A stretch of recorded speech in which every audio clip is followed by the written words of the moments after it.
neither Natalia or I, you could never give either of us like, here's a career ladder. This is what you're going to follow. Both of us decided we're going to build ladders, go in different directions. And I don't know if that's just how we were raised or what, but we took different career paths because we knew that traditional career wasn't going to work for us and that we had much larger opportunities. But a lot of it comes back to, what I was passionate about. I wanted to solve problems. That's all I wanted to do. I knew I was good at problem solving and puzzles and figuring out when something wasn't working. And for me, knowing that I'm a visual learner, I went directly into the field just knowing that like that's where I was going to learn best. And from there, I just felt like I kept building on top of it and on top of that. I feel like people just need to figure out what they're passionate about, what they want to do, and kind of follow that. There's a lot of females out there that, you may be really good at solving problems or you want to work with customers. Great. Technology also is a subset of construction itself. It's not physically building. You're not managing projects, but you can code. You can work with customers and onboarding. You can, sell to like construction. There's so many different aspects of just, I think when we think construction, we think ladder on the job site. And I can tell you, like, I very rarely picked up tools on any of my job sites. And so I just feel like, I don't know, there's such a weird perception of what construction is.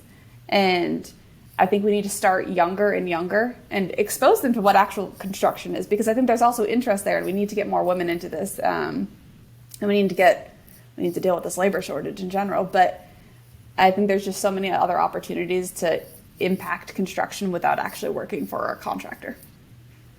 I'd agree completely. Natalya, how about you? What comes to mind on your side as far as finding ways to make these different options more visible? I think sharing the experiences and projects and what it's like. I think sharing that with people publicly is very important. I mean, nothing is going to change for people or for the industry if we just like keep this all to ourselves. I think it's important to share and share what we're doing and what we're working on, and people get really excited about it when we share that. And I think what Kaitlyn said about following what you're good at is really important. And I also think that expanding your horizons and actively consuming educational content that interests you, and actively stepping out of your comfort zone and exploring new places and doing lots of things and becoming well-rounded also helps you discover what you ultimately want to do. And I think that people that are unhappy in their jobs or in their careers, that just work day in and day out and then go home and watch Netflix all night and never leave their state or their city, I think that they're at a disadvantage because they're not being exposed to other things or other options. And I think that consuming content that is important to you. Sorry. Let me rephrase that. Consuming content that you're interested in and that excites you, I think will ultimately lead you down the path that makes the most sense for you. Yeah, I think we have a bit of work to do as people who do have platforms within construction, as far as waving our hands a little bit and saying like, hey, look, here's what's actually possible and feasible. And I think also part of it too is like, get people out and go on a site walk. The first time I walked around a construction project was probably nearly 2 years after I started working at a GC as a proposal writer.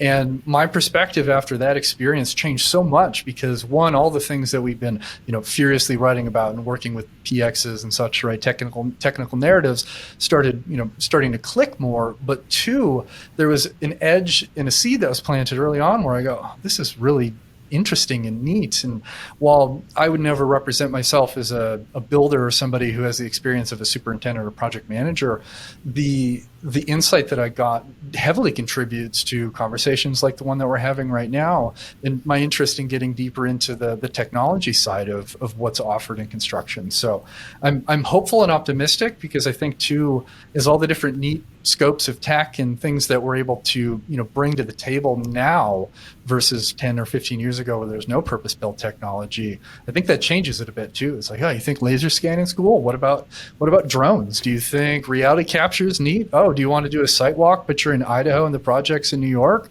Well, that's actually feasible now. Check out all this neat technology. And that's not all of it, obviously, but it is one that's easier to wave around and I think get some of the younger generation excited about what we're up to over here. Yeah, we need to share more of that and really make it accessible for them, because they don't know that. They don't know that all the cool things that are being done in construction with technology now. It's just, it needs to be shared.